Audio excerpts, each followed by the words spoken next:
Coming to you from one of the most resourceful, independent, and badass generations of all time. Welcome to the Gen X Brothers Podcast.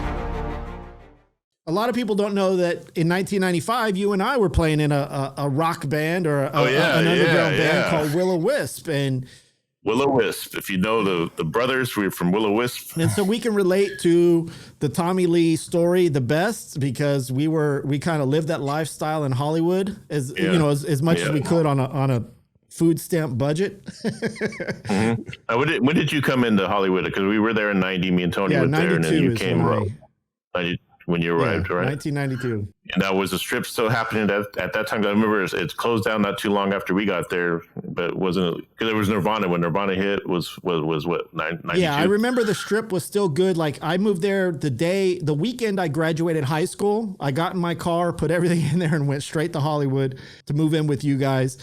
And I think it was like 2 weeks into it, there was a shooting on the Sunset Strip. Like somebody got shot and killed, like right on the strip. Because I remember I was there. The cops I didn't actually see it, but I was there like probably like a block away when it happened.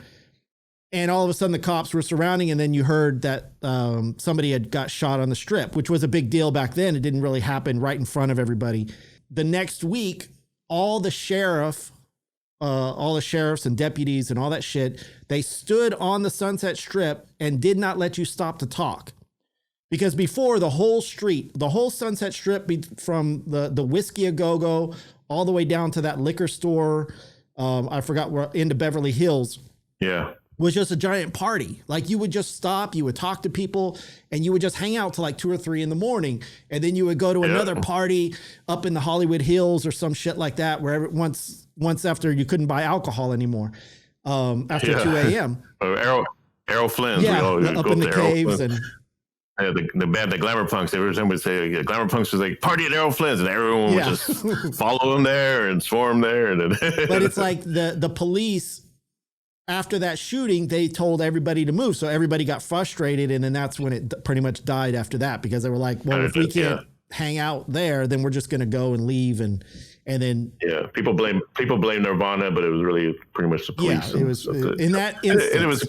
I think it was a combination of both, really, because Nirvana really did change the scene musically. As far as the music goes, but people still wanted to go to the clubs and hang out. I mean, even after that, when you couldn't go, we still went to, we would play a show. There'd be, thousands of people there on the strip at our shows. I would go to after parties all night long, and Yeah, it was really easy to just play that game of, touch and go. So in this crazy times of the Me Too movement, I've noticed that that whole rock star lifestyle, it kind of had me thinking that the Me Too movement hasn't really hit, other than R. Kelly, it hasn't really hit the rock star people, because we did some crazy shit back in the day.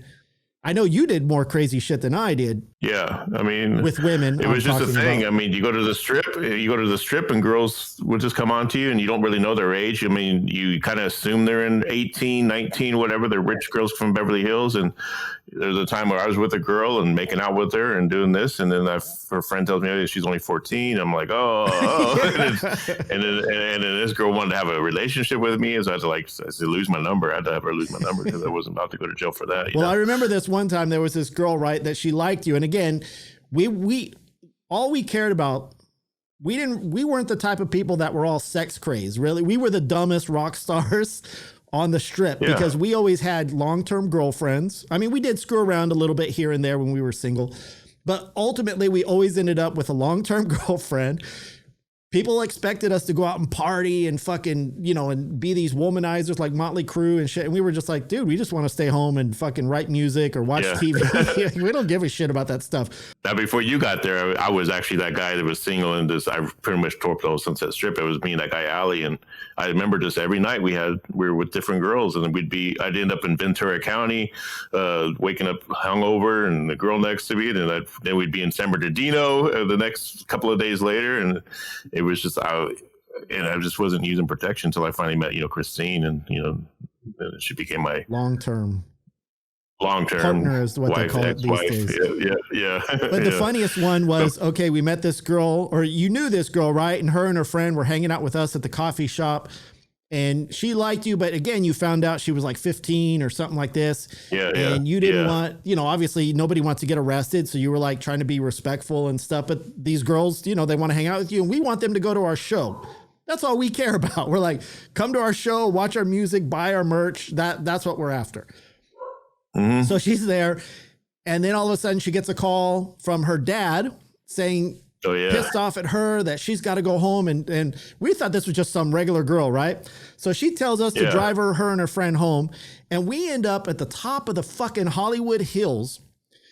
Yeah, Bel Air. Yeah, I believe. this girl has her own fucking street named after her dad. Her dad's some famous psychiatrist. We get into, the gate buzzes us in, right? It's like this huge gate and we're in there and all of a sudden the dad comes out with a fucking baseball bat. My daughter's only 15. We're like, dude, we're just driving her home, man. And he's like fucking banging on my car. And then the gate is shutting. So I'm like, fuck, how are we going to get out of here? And we just fucking take off and the girl's crying and and we just fucking took off, man. And we're all like lost up in the top of the Hollywood Hills. It was... That's the Romeo and Juliet of Hollywood, the fairy tales of Hollywood. Those are good times, man. That's how fairy tales go down in Hollywood. Yeah. So romance novels. We got a ton of stories living in Hollywood, man. There's some crazy shit. So So just let me say this real quick. When we used to play shows, right? We did the thing on stage where Tony would smash a garbage can and he would fucking beat the shit out of it. And it was like a cool effect that we had. We did all kinds of weird stuff on stage. Yeah. I danced with a squid or an octopus. I shaved my chest on stage. But the problem is that we were very poor. We could not afford a real, we didn't buy the garbage can. We didn't know how to obtain, we didn't even know that they sold them at the store for like $15. We didn't know that, right? We're so fucking stupid. And if we did, we wouldn't be able to afford it. Either way, even if we did, $15 doesn't seem like that much. It was a lot back in the 90s. But still, that's two 40 ounces. That's 5 40 ounces. So what we would do as a band, me, you, and Tony, our drummer, we would get into my car and we would drive around Hollywood looking for garbage cans. On Friday, it was the day before the show, and we would just be searching.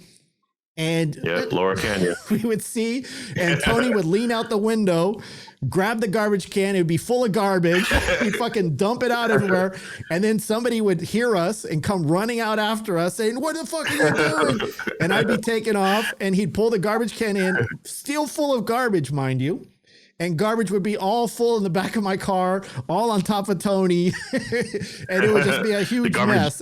Yeah. And we had to go through that every time we played a show, almost every week, right? Because we always played on the weekends. Yeah, pretty much every weekend, yeah. We were the garbage can bandits of Hollywood. Yeah, until about 2 or 3 years later when we were doing better, we were making money.